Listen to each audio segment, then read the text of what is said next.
fail bu geldi. Câe hâze. Naibi fail bu yazıldı. Kütibe hâze. Mübteda bu adamlar. Hâze racülün bu adamdır. Hâze racülün haber adam budur. Er-racülü huve hâze. Mef'ulün fi bunu gördüm. Ra'eytu hâze. Mef'ulün bih bu gece geldim. Ci'tü hâzel leyle. Mef'ulü mutlak onu bir şekilde böyle dövdüm. Darabtühü zâliket darbe. Bak şimdi sen Arapça okusan sonra onun manası Türkçe verirsen daha güzel olmaz mı? Daha güzel olur hocam öyle okuyayım. Tamam mı? Evet. Mef'ulün leh ferra lihâze. Bunun için kaçtı. Hocam bir saniye ben bilgisayarımı şarja takıyorum. Tamam.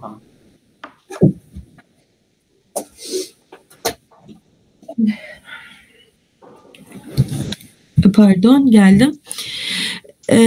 Müstesna mâ câe ehedun illa hâze. Bundan başka hiç kimse gelmedi. Evet. Tekit câe hâze. Bu geldi. Muzafun ileyh ra'eytü kitabe hâze. Pardon bunun kitabını okudum. Harfi cerle mecrur sellemtu ala hâze. Buna selam dedim. Evet. Mekan ismi işaretleri. Hünake orta uzaklık için kullanılır. Denilmesine rağmen uzak için de kullanılır. Femme bazı gramer kitaplarında yakın, orta uzaklık ve uzak her üçü içinde kullanılır diye yazılı ise de umumiyetle uzak için kullanılır. Evet. Femmenin sonunda neslik tası birleştiğinde femmetün bazen de femmet şeklinde yazılır. Yani bazen yuvarlak ta bazen de açık ta. Evet. Mekan işaret isimleri de zamir gibidirler ve mevsuf ne mevsuf ne de sıfat olurlar. Mekan ismi işaretleri zarftır. Ra'eyte ehuke hünake. Kardeşini orada gördüm. Yukarıdaki cümledeki hünake zarf-ı mekan mef'ulün fih'tir. İsmi işaretin irabı. Hâzâ veledü sagîrin. هذا الولد صغير هذا مبتدأ مبني على السكون في محل رفع الولد بلد أو عطف بيان مرفوع بالضمة صغير خبر مرفوع بالضمة هذه أختك هذه مبتدأ مبني على الكسر في محل رفع yani mesela bir de mebnidir çünkü mu'rab değildir. Aynı kesri hazihi diyor ya. Ha fi mahalli rafi. Yani mahallen marfu'dur çünkü mübtedadır. Evet. Uhtuke uht haberun merfu'un bid-dammeti ve huve mudafun vel kâfu damirun ve mudafu ileyhi mebniyun alel fethi fi mahalli cerri. Hazihi mübteda, uhtuke hemen geliyor. Tamamdır hocam.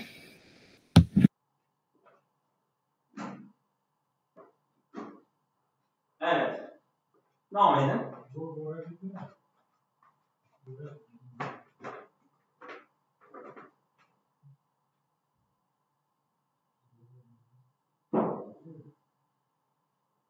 Evet, devam edelim. Alo. Buyurun. Hocam. El-kalemü hâzâ meksurun. El-kalemü mübtedeun merfu'un bi-dammeti. Hâzâ sıfatun mebniyun alel-sükûni fi mahalli raf'in. Meksurun haberun merfu'un bi-dammeti. هاتان الحديقتان جميلتان هاتان مبتدأ مرفوع بالألف لأنه مثنى الحديقتان بدل أو عطف بيان مرفوع بالألف لأنه مثنى Cemiletani haberun merfu'un bil elifi le'ennehu müfenne. Haulâi lâ'ibûne neşâtun. Sen Arapçayı oku, Türkçeyi de açıklamasını yaparsan iyi olur ha. Tamam hocam, yapayım. Haulâi onlar, mübtedaün, ne yazıyor burada? Ne hocam o? Mübtedanın yanındaki? Şimdi hâzâ mübtedaün merfu'un bil elifi li'ennehu müsenne. O mu? Hâtâni'l hadîkatâni cemîletâni. Ha. Oraya geçtik. Hâtâni mübtedaün merfu'un bil elifi li'ennehu müsenne. Yok hocam, oraya geçtik. Haulâi mübtedaun mebni. Mebniyündür, o yanlıştır. Haulâi mübtedaun mebniyun alel kesri fi mahalli ref'i. Haulâi onlar kelimesi mübtedadır. Ref mahallinde kesre üzerine mebnidir. Aynen. El-lâ'ibûne oyuncular kelimesi bedelün ev atfi beyanin merfu'un bil vabi li'annehu cem'u müzekkeri salim. El-lâ'ibûne kelimesi bedeldir, yani atfi beyandır. Vav ile merfudur çünkü o cem'i müzekkeri salimdir. Evet. Nişatun haberun merfu'un bil dammeti. Nişatun enerji. Haulâi mübteda. El-lâ'ibûn bedel atfu beyan. Neşâtun haber. Evet. Neşatun haberun merfu'un bil dammeti. Nişatun yani enerjik kelimesi merfu haberdir ve merfulu damme iledir. Evet. Şimdi istersen Rabia Hoca okusun, olur mu? Olur hocam, bitti zaten. Evet hocam. Evet, buyurun. 6. bölüm ismi mefsul. Bir, ismi mefsul, el ismül mefsulü, manası kendisinden. O sin değil, o sattır ha. El ismül mefsul sattır. Sin yanlış yazılmış, evet. Manası kendisinden sonra gelen cümle veya şüphi cümle ile açıklanan ve bu cümleyi veya şüphi cümleyi başka bir cümleye bağlayan marife isimdir. Ma o ki o şey, men o ki o kimse. O kimse. İsmi mefsuller ikiye ayrılır. Has ismi mefsul, hususi ismi mefsul ve müşterek ismi mefsul, umumi isim ismi mefsul. Yani mesela ellezi hastır, erkeklere hastır. Elleti mesela kadınlara hastır, dişilere hastır. Ama ma bunlar amdır. Yani men erkek de olabilir, men kadın da olabilir. Ma ne? O ne? Müzekker olabilir, müennes olabilir, fark etmez ha. Evet.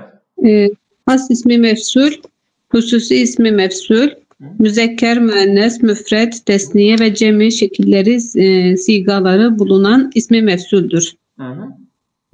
İsmi mefsul müzekker, ellezi, müfret, tesniye, ellezani, ellezeyni, el-cüme, ellezine müzekker yine, müennes, müfret, elleti, tesniye, elletani, elleteyni, cem, elvelati, elvati, ellati, ellai. Müşterek ismi mefsul, umumi ismi mefsul, müzekker, müennes, müfret, tesniye ve cemi şekilleri, sigaları bulunmayan ismi mefsuldür. Ki o kimse, ki o şey, eyyün. Ma ki o şey, men ki o kimse. Sıla cümlesi ismi mefsulden sonra gelen cümleye denir. Sıla cümlesi, fiil cümlesi, isim cümlesi ve şüphi cümle. Sadece Türkçeyi okumak değil ha, bak dikkatli ol. Mesela menden sonra, isim mevsuldan sonra gelen cümle sıla cümlesidir ve onu açıklama mahiyetindedir ha. Dikkat. Yani mesela sen okudun, bir şey anlamadın, sor yani ya. Oldu mu? Gelir. Mesela uhibbullezi yuallimuni O ki seviyor. Öğretmenini seviyor. Alimini biliyor. Seviyor. O ki. Benim öğretmenimi seviyorum. Ha. Yani ben kendi öğretmenimi seviyorum. Evet. Ben müzekker. Ellezi. Şimdi burada uhibbu fiildir. Değil mi? Onun faili ene. Uhibbu ene. Ellezi isim mevsuldur. Allen mansubdur. Çünkü mef'uldür. Yuallimuni cümleye sıladır. Tamam mı? Mesela uhibbu ellezi. Ben seviyorum o kişi ki. Kim? Ellezi yuallimuni. O yuallimuni o ellezi açıklıyor. Sen yuallimuni getirmezsen sadece ellezi getirirsen mana anlaşılmaz. Evet. Ünsi alellezi huve muhazzebun. Terbiyeli kimseyi methederim. Evet. Ünsi fail mi oluyor ünsi? Kelimeyi tam terbiyeli. Ösnik fiildir. Gizli faali var ya ene. Alellezi ala harficer. Ellezi mahallen. Mecbur car mecbur isniye mutallakın. Huve muhazzeb. Ösni alellezi huve mübteda. Muhazzebul haber. Huve mübteda cümle olarak elleziye sıla olur. Elleziye sıla olur. Evet. Sıla cümleleri tercüme edilirken umumiyetle sonlara en, an, dığı ekleri alırlar. Ra'eytur raculellezi ca'e. Gelen adamı gördüm. Ca'e sıla cümle. Ra'eytu fi halur. En an alıyor. Evet. Evet. Fail sıla cümle. Şimdi burada ra'eytu fiildir. Tu fail. Er-racule mef'ul. Ellezi er-racule sıfat olur. Ca'e elleziye sıla olur. Sıla. Şimdi ikinci örnek. Tekru yakulu lezi ma yef'aluhu. Çocuk yapmadığı şeyi söyler. At-tiflu mübteda. Yakulu hadisi. Yakulu fiil. Ellezi yakulu fiil gizli faali var. Tifle gidiyor. Ellezi ellezi ismi ellezi ma yef'aluhu ma yef'aluhu ma yef'alu cümle ellezi yasla olur. Tamam. 3. Şibhi cümle veya harfi cer isim olduğunda ki bulunan olanla tercüme edilir. Ra'eytu tuyural elleti fi hadikati. Bahçedeki kuşları gördüm. Bu fiil faali tuyuru mef'ulü elleti ismi mef'ul fi hadikati sıla. Harfi cer hadikati sıla cümlesi oluyor değil mi? في الحديقة رأيت الطيور التي في الحديقة أو في الحديقة يعني كائنا في الحديقة يا حصل في الحديقة وفي الحديقة جملة olarak التي صلة olur. Evet. Aynen. Devam et. İsmi mevsullerin özellikleri has ismi mevsuller. Has ismi mevsullerin müfret ve cemi mübni tesniyeleri murabdır.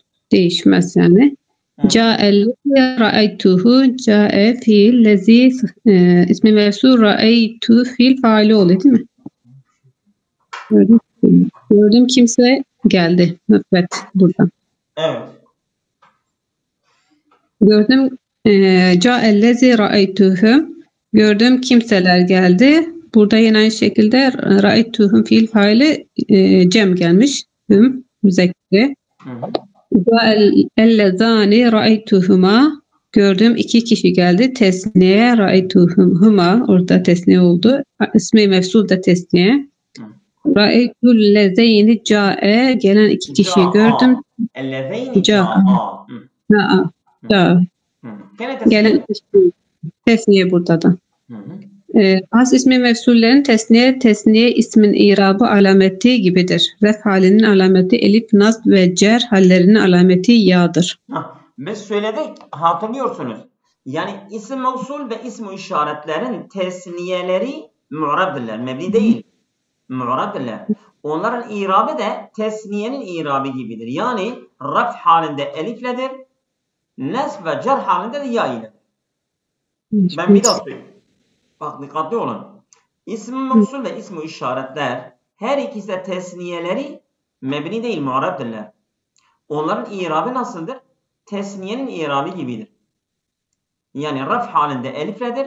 Nesb ve cer halinde de ya iledirler. Oldu mu? Evet, iki müfred siga ile cem-i müzekkerlerde lam tek, diğer sigalarda çifttir. İmlada buna dikkat edilmelidir. Ellezi, elleti, ellezine, ellezani, elletani, ellevati. 3. Has ismi mevsuller hem akıllılar hem de gayri akıllılar için kullanılır. Nechat talibüllezi tehede durusehu, derslerine çalışan öğrenci başardı. Evet, bunun irabını bir yap. İrab. Neca'a fiil, talibu fail, ellezi ismi mevsul. İsmi mevsul yani talibe sıfat olur. Talibe sıfat olur. At-talibüllezi, o öğrenci ki İçtehede durusehu cümle. Durusehu nasla cümlesi. Nasla cümlesi. Çok güzel. Tamam. Nametil qittatul leti hiye sagiratun, küçük kedi uyudu. Namet. Namet fiili. El qittatu faili. Elleti sıfat olur. Sıfat. Hiye mübteda. Mübteda sahih haberdir. Haberi. O cümle, o isim cümlesi ne olur? Elletiye sıla cümlesi olur. Tamam, devam et. Has ismi mevsul sıfat olur. Marife isminden sonra geldiğinde qara'atul kitabellezi ellezi qara'tehu, okudun kitabı okudum. Qara'tu fiil kitabu tu faili, kitabın mef'ulü, ellezi ismi mevsul, yine qara'tuhu oradaki yine fiil fail mi oldu? Evet. Sondaki fail. Şimdi qara'tu el kitabellezi qara'tuhu, burada qara'tu fiil, tu fail, el kitabe mef'ul, ellezi kitabe sıfat olur, qara'tuhu elleziye sıla olur. Sıla cümlesi. Tamam. Şimdi söylüyor bak zaten. Evet, yukarıda cümlenin ellezi kitabın sıfatıdır. İsim cümlenin soru olur. Küfredenler kimseler dedi. Pardon. Kâlellezîne keferû, küfredenler kimseler dedi. Kâle fiil, ellezîne fail, keferû cümlesine. Yukarıda cümlede ellezîne kâle fiilin failidir. Şu gayri akıl hayvan ve eşyaların cemisi için elleti kullanılır. Biz dedik ya eşya çoğulunun müfred müennes olarak kabul ettiğimiz için elleti kullanılıyor ha. Tamam mı? Ortak da oluyor değil mi? Tabii yani mesela eşya çoğulu müzekker müennes fark etmez. Eşya çoğulu mesela seyyarat, eklam fark etmez. Eşya çoğulu gayri akıl. Yani cem'u gayril akıl müfredül müennes. Elleti de müfred müennesdir. O zaman elleti onlar için kullanılıyor. El-eşcaru elleti esmerat tuzeynul hedaika. Meyve veren ağaçlar bahçeleri. Şimdi el-eşcaru. Eşcar akıllı mı? Yok. Akıllı değil. O çoğuldur. Akıllı ve çoğulsa elleti. Akıllı ve çoğulsa Akıllı olsa ismi mevsulden elleti. Müennes. Müfred ve müennes. Evet. Ve müşterek ismi mevsuller yukarıda da belirtildiği gibi müzekkeri, müennesi, müfredi, tesniyesi ve cemisi bulunmayan ismi mevsullerdir. hangi şahıs için kullanıldığı ait zamirden anlaşılır. Evet. Men ra'aytuhu. Gördüm, kimse geldi. Yani Evet. yani mesela men ortaklaşa kullanılıyor. Biz dedik ya müfred müzekker de olabilir, müennes de olabilir. Biz nasıl bileceğiz ki bu isim mevsul men yani has değil, amdır. Müzekkerdir, müennestir. Onun zamirinden biz anlıyoruz. Yani eğer müzekker bir zamir ona doğru gidiyorsa o müzekkerdir. Eğer müennes bir zamir ona gidiyorsa o müennestir. Şimdi birinci örnekte örneğin evet. Men ra'aytuhu. Hu müzekkerdir. Bu müzekkerdir. Ca'a fiil, men onun faalidir. Ra'aytuhu cümle sıla.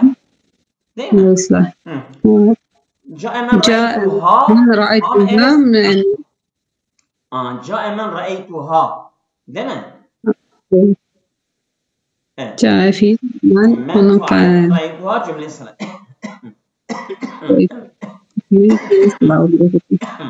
Evet. Ca'a men ra'aytuhum. Bu da müzekker çoğul. Yani mesela men tekil, ikil, çoğul, müzekker, müennes fark etmez ha. Bu amdır. Hepsi için men kullanılıyor ha. Evet. Men ve ma mebni eyyun nun murabıdır. Müşterek men ve ma mebni ama eyyunun murabdır. Yani eyyun murabdır ama men ma mebnidir. Oldu. 3. Müşterek ismi mefsuller isim cümlenin unsuru olurlar, sıfat olmazlar. El men ya'rifu. Bilene sor. İsmel soru emir kalıbı. Evet. Men ya'rifu. Onun şimdi ne oluyor hocam? Ya'rifu. Bir dakika. Şimdi is'el men ya'rifu. Bilenden sor. İs'el fiildir. Gizli faali var. Ente.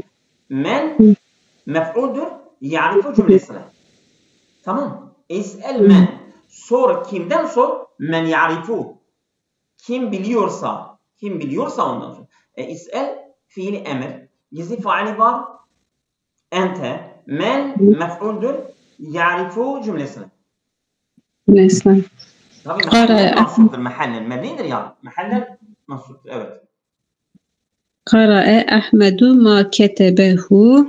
Ahmet yazdığını okudu. Kara'e fiil. Ahmedu fa'il. Ahmedu fa'il. Ma mef'uldur. Ketebehu cümlesine. Evet, şimdi açıklıyor zaten. Türkçesinden açıklıyor. Evet, tamam. Birinci cümledeki men is'el fiilinin mef'ulü olarak cümlenin unsurudur. Mebni olduğu için mahallen mansuptur. İkinci cümledeki ma ise kara'e fiilinin mef'ulüdür. O da cümlenin unsurudur. Mebni olduğu için mahallen mansuptur. 4. Men akıllı varlıklar insanlar için kullanılır. Yahterimut talibu men yuallimuhu. Öğrenci kendisine öğretene hürmet eder.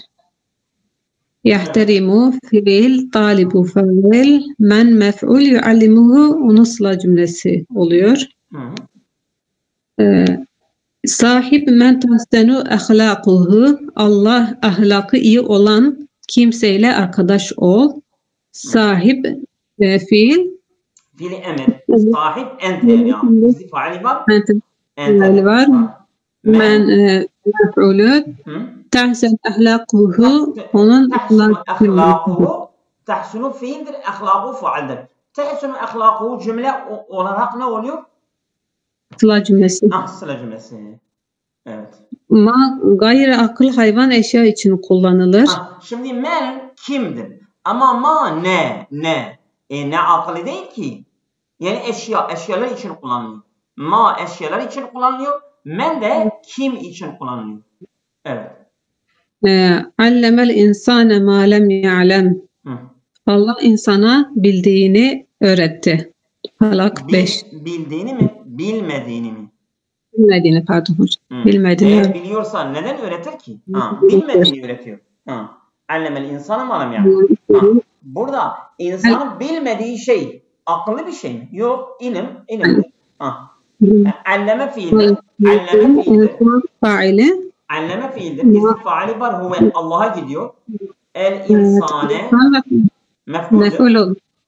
El insane mef'uldür. Malem yani onun sıla cümlesidir. Bir dakika. Ma ikinci mef'uldür. Lem ya'lem cümlesidir. Bak Allah insana öğretiyor. Ne öğretiyor? Malem ya'lem öğretiyor.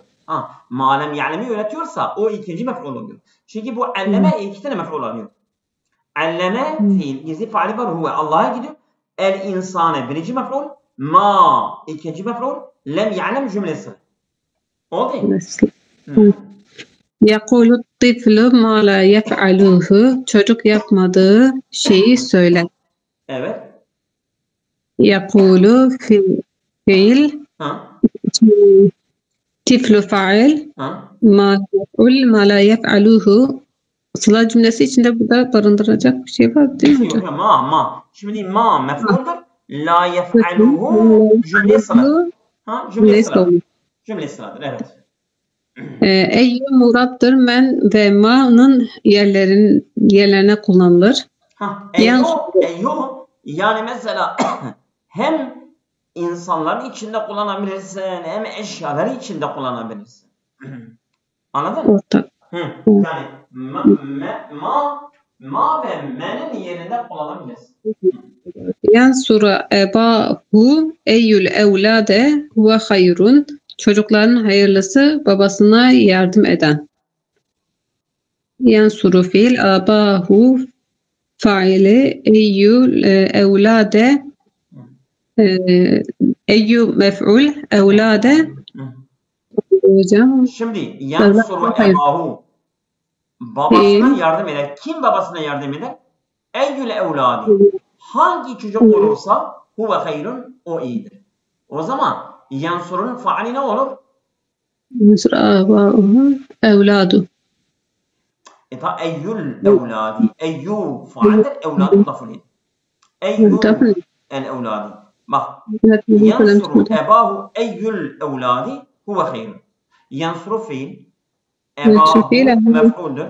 Eyyü faaldir. El evladi mudafun ilaydir. Huve hayrun cümlesine.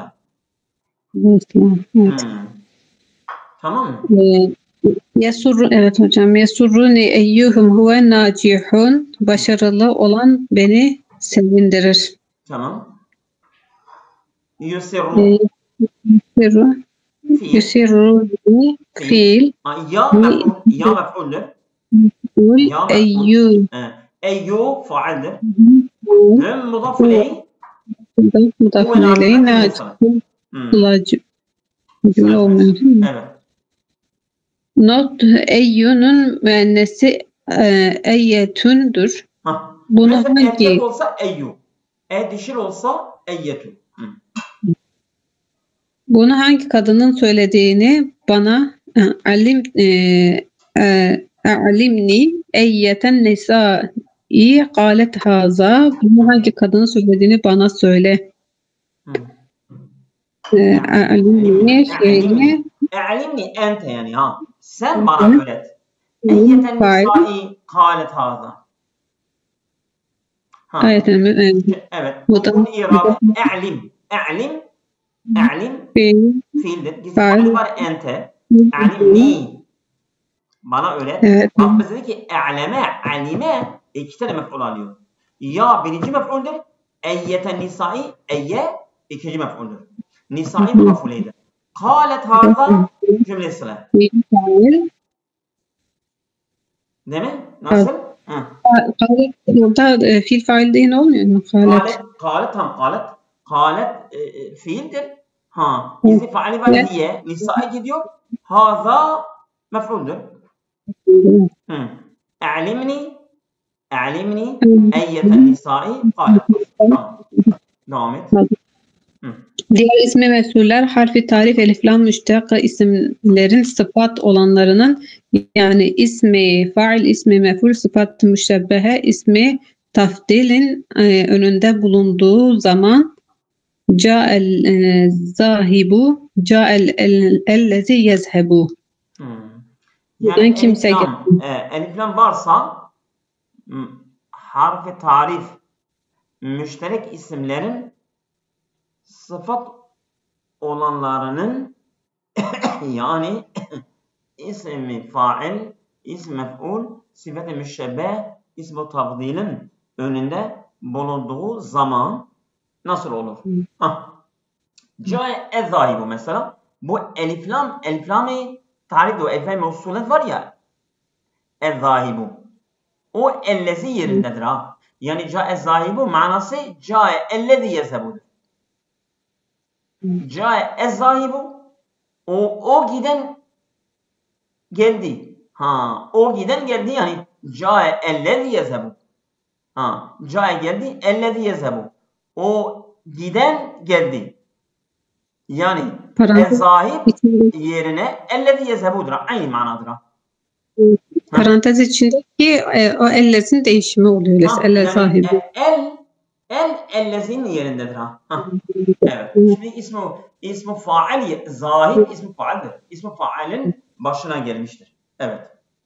Ra'eytul musna aleyhi ra'eytullezi yusna aleyhi. Bu isim mef'uldür. Musna aleyhi yani övülen övülen kimse gördüm. Burada el-musna şeydir ha. İsim mef'uldür ha. El-hasenu hulukuhu mukremu. Ellezi yahsunu hulukuhu mukremun. Huyu güzel olan ikram görür. Ya el-hasen ismi faildir. Sıfatı müşebbehdir. El-hasen yahsunu yerindedir. Elif lam sıfatı müşebbehin üzerine gelmiştir. El-hasen el-hasen ellezi yahsunun yerindedir ha. Yani o elif lam mevsuladır. Ellezin aynı görevi görüyor ha. Ellezi yahsunu nasıl ellezi yahsunu ona sıfat oluyor? El-hasenu hulukuhu el-hasenu hulukuhu mukremin el-hasen sıfatı müşebbehedir. Hulukuhu onun failidir. Mükremin haberdir. Tamam. Evet. Yukarıda da görüldüğü gibi harfi tarif ismi mevsul müştak isimse şüphi fiil olur. Şimdi yani görüldüğü gibi mesela sıfatın yukarıda zahibin müştaktır. İsmi faaldir. Müsna ismi mef'uldür. Müştaktır. Hasen sıfatı müşebbehedir. Müştaktır. Eğer böyle olursa diyor ya o zaman harf-i tarif isim mevsul müştak isme şüphe fiil olur. Yani o şüphe fiil olur ha. O fiil değil, fiile benzerdir. Yani kelime olarak isimdir ama mana olarak fiildir. El-hasen sıfat-ı müşebbehedir, isimdir. Ama mana olarak ellezi yahsunudur.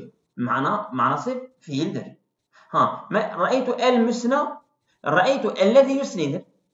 Onun lafzı isimdir ama manası fiildir. Onun için o ismi fiildir. Tamam? Şüphe fiildir ha. Şüphe fiildir. Fiil değil. Şüphe fiil. Yani fiile benzerdir ha. Oldu mu? Evet, devam edelim. Da işaret ismi olmaksızın soru ismi men ve ma'dan sonra geldiği zaman. Evet. Mâzâ fealta. Ne yaptın? Yani za isim mevsuldür. İsmi işarettir. Ma'dan sonra, menden sonra yani isim mevsuldan sonra ismi işaret gelirse ne olur? Değil mi? Mesela ma isim mevsuldür. Men isim mevsuldür. Za ismi işarettir. İşte isim mevsuldan sonra ismi işaret gelirse ne olur? Evet, devam et. Men za zehebe, kim gitti, giden kimdir? Men ismi mevsul, za ismi işaret, zehebe fiil. Yukarıdaki cümledeki zalar. Men ve ma her ikisi de isim mevsuldür, mübtedadır. Tamam. Faalet ve ca'e cümleleri ise sıladır. Sıladır. Ma ve men mukaddem haberdir. Yani şimdi burada bak. Yani za fealte ma. Za zehebe men. Yani za her iki yerde za müptedadır. Fealet, zehebe bunlar da cümleleri ise sıladır. Bunlar sıladır ama men haberdir. Yani men za yani za men zehebe. Yani bak şimdi za müpteda. Za müpteda. Ma onun haberidir. Ondan önce gelmiştir. Devrik cümledir. Yani müpteda önce gelmemiş. Haber önce gelmiş. Ma haberdir. Za müpteda. Faalet de cümle sıla. Men za müpteda. Men haber. Zehebe cümle sıla. Oldu? Öyle diyor. Evet, devam et. Yukarıda cümlelerdeki za'lar ismi mevsuldür, müptedadır. Fealte ve ca'e cümleleri ise sıladır. Ma ve men mukaddem haberdir. Üçüncü ismi mevsul olarak yalnızca Tay kabilesini kullanılmıştır. Zeheb zu ca'e. Mesela zu tüm Arap kabileleri kullanmamışlardır. Sadece Tay kabilesi. Mesela Hicaz var, başka kabileler var, Temim var ama bunlar zu sadece Tay kabilesi kullanmış. Evet. Zehebe zu ca'e gelen gitti. Ra'aytu zu zehebe giden kimseyi gördüm. Sellatu ala zu ca'e gelen kimseye selam verdim. Evet. Şimdi bu zu burada isim mevsuldur ha. Onlar neyle kullanmışlardır? Evet. Nasıl? Devam edeyim mi hocam? Konu bitti. İstersen bizim Rabia devam edebilir. Eğer müsaitse. Alo. Efendim abi. Müsaitsen buyurun. Abi burada zu dedim. Bu zu Esma-i Hamse değil mi? Zu işte Esma-i Hamse geliyor ama burada Tay kabilesi zu za gibi kullanmışlardır abi. Yani eğer marfu olduğu zaman zu kullanmışlardır.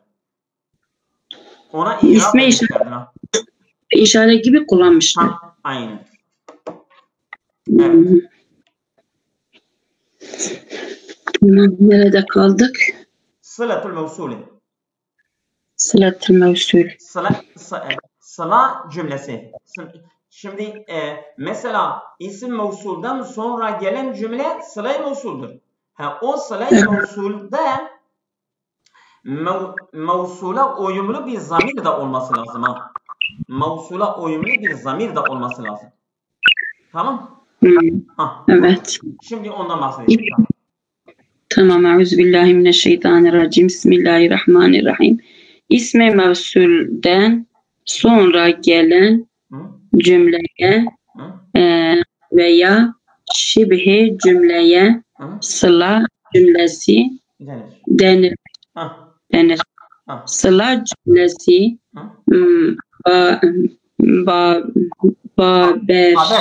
haber cümlesinden olur. Haber cümlesinden olur. Sıla cümlesi haber cümlesinden olur. Sıla fiil cümlesi olur. Haber cümlesi isim cümlesiydi, fiil cümlesiydi, şibhi cümleydi. Sıla cümlesi de aynen onun gibidir. Evet, bir fiil cümlesi olur. Evet. Gördüğüm adam geldi. Gördüğüm adam geldi. Burada diyor. Câ'e racülü lezi ra'eytuhu. Gördüm. Câ'e fiildir. Racülü faaldir. Lezi ismi mevsuldür. İsmi mevsul er-racüle sıfat olur. Er-racüle sıfat oldu. Ra'eytuhu burada da sıfat cümlesi oldu. Bu mef'uldür. Ra'eytu cümlesi Ra'eytu cümlesi leziye sıla olmuş. cümlesi olmuş. Bir de hu zamiri elleziye Elleziye ait. Hı hı. Yusna ala seyyideti leti hiye cedidetu fi sinai. Tamam. Yusna övülmüş. Yusna övülmüş mü? Övgüye layıktır yani. Yusna övgüye layıktır. Övgüye layıktır. Seyyideti. Ala seyyideti leti hiye cedidetu fi sinai. Yani övülmeye layık olan hanımefendi övülüyor. Övünüyor. Yusna fiildir.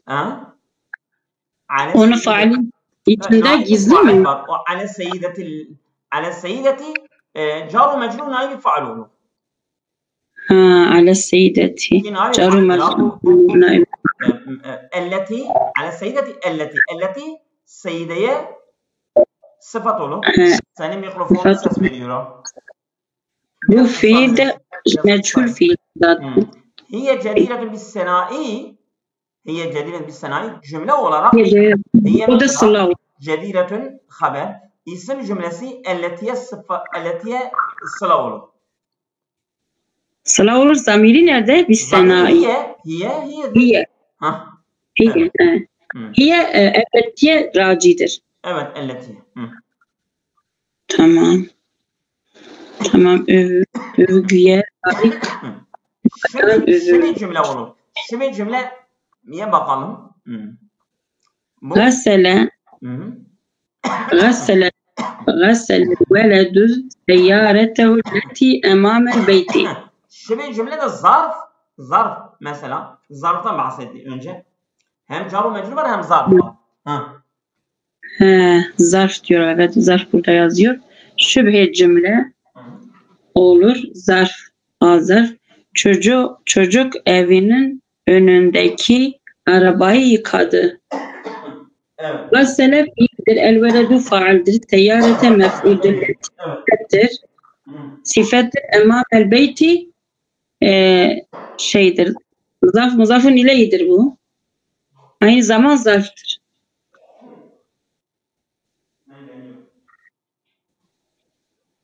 İştara ebi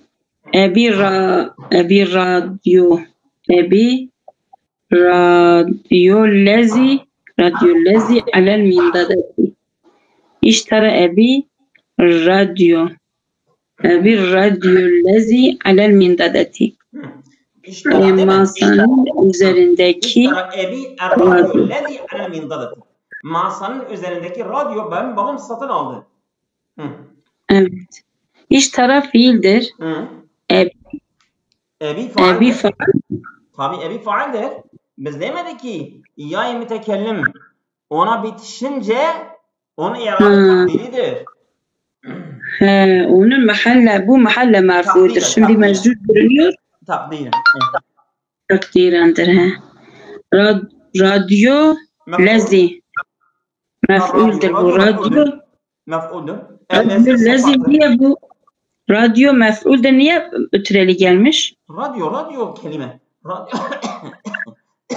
Radyo yani onun kökü öyledir. Mef'ul değil ha. Radyo olmaz ki. Radyo. Mef'ul yani burada mef'ul değil mi? Mef'uldur. Mef'ul şey değil ha. Radyo kelimesi yani Arapça değildir. Arapça olmadığı için olduğu gibi telaffuz ediyoruz ha. Radyo. Radyo lezi bu da muzafın iley mi oluyor? Lezi radyoya sıfat olur ya. Lezi sıfattır. Alel mindadati car mecrurdur. Ne olur? Bu ne olur? Bu elleziye sıla mı olur? Evet. Şu bir cümle sıla olur. Şu bir cümle sıla olur. Şimdi haza huvellezi izde vaade ve vefa. Orada not var. Not. Cümlesinin bazen şart cümlesi de olur.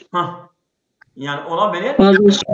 Cümle-i sıla şart cümlesi de olabilir. Evet. Evet.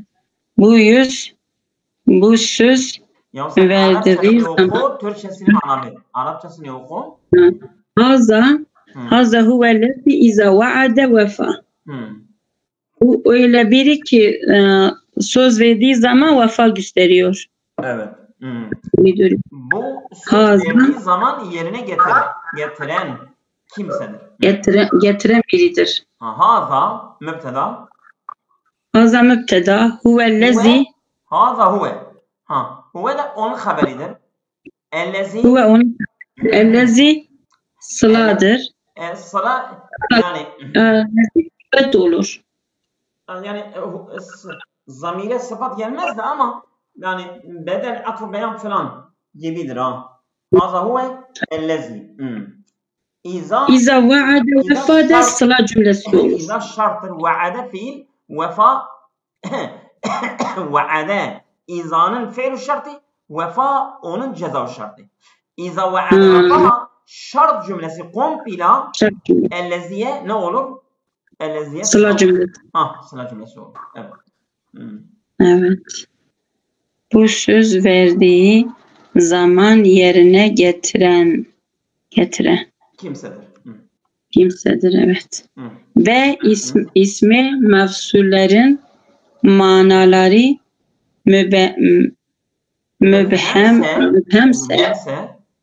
mübhemse çoğu defa min harfi cerli isimle halle açıklanır. Evet. Şahedna ma fil hadikatil hayvanati minet tuyuri. Biz şahit olduk ne varsa hayvanat bahçesinden kuşlardan.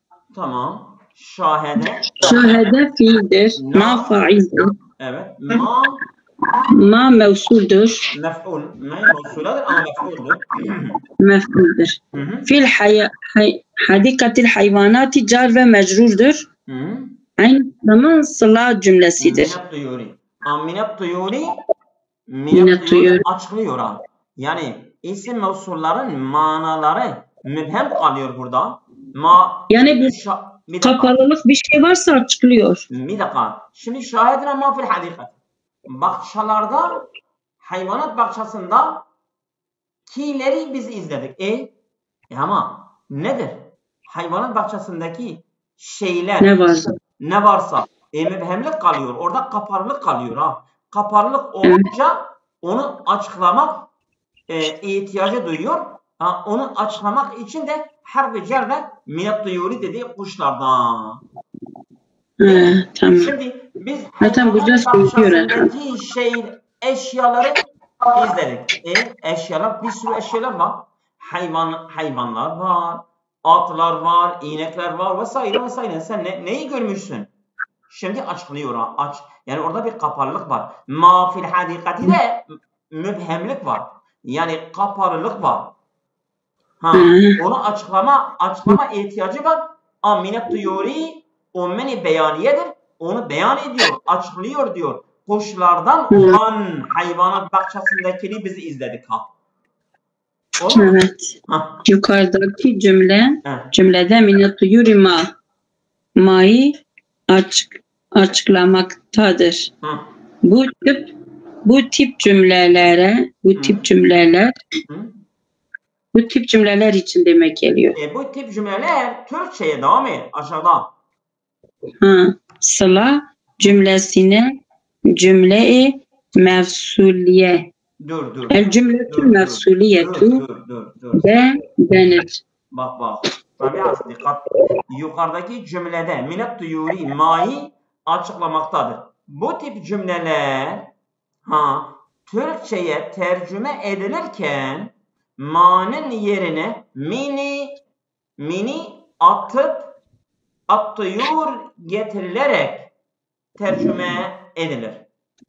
Oraya diyorsun. Yani mesela Türkçe'de olursa min getirmeye gerek yok. Şahedina ma fi hadikatil hayvanati et-tuyuri.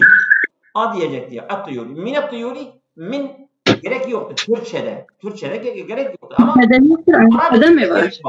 Arapçada mine gerek var. Min. Ha. Tamam. Tamam. Şimdi aşağıya mı geleyim? Evet. Ad-damirul aid. Ad-damirul aid. Nerede? Arapçada. Mutala'a ön izleme yapsaydınız daha güzel olmaz mıydı? Ona biraz baktım da arkadaşlar okudu daha ben. Evet. Bunu aşağıdaki notu okuyayım mı? Yok. Ad-damirul aid onu oku. Bunun altındaki şey var. Onu. Ad-damirul aid tamam.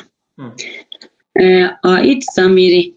Sıla cümlesinde ismi mevsulle ait olan sıla cümlesinin ismi mevsulle bağlayan ve ismi mevsule aynı sigada olan zamirdir. Yani zamiri ai yani mesela sıla cümlesinde geliyor ve mevsulla aynı sigadadır. Mevsul müfred müzekker o da müfred müzekker. Tesniye müzekker o tesniye müzekker.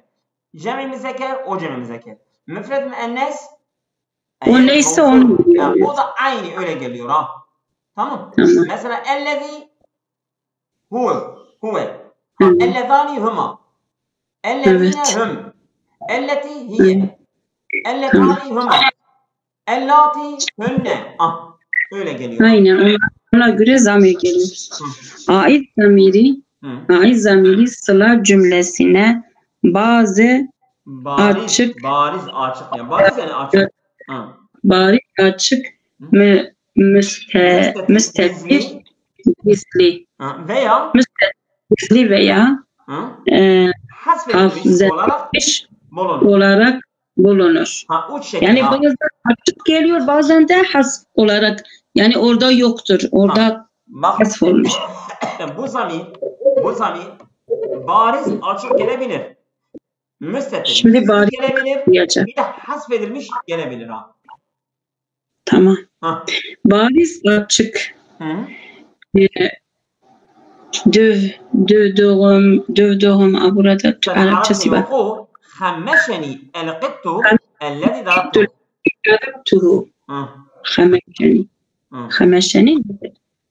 خمشني قط.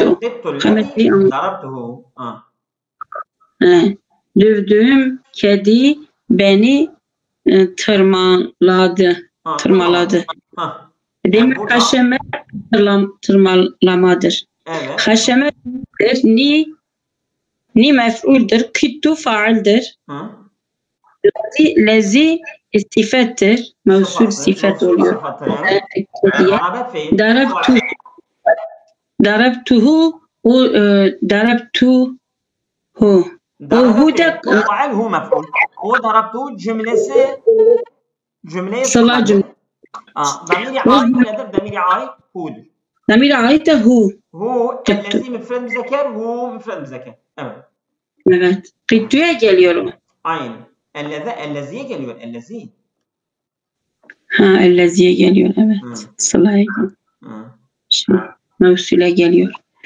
Darabtuhu sıla cümlesinin dizindeki hu bariz ait zamirdir. Ellezi bariz açık o zamir. Zamiri ait. Ellezi müfred.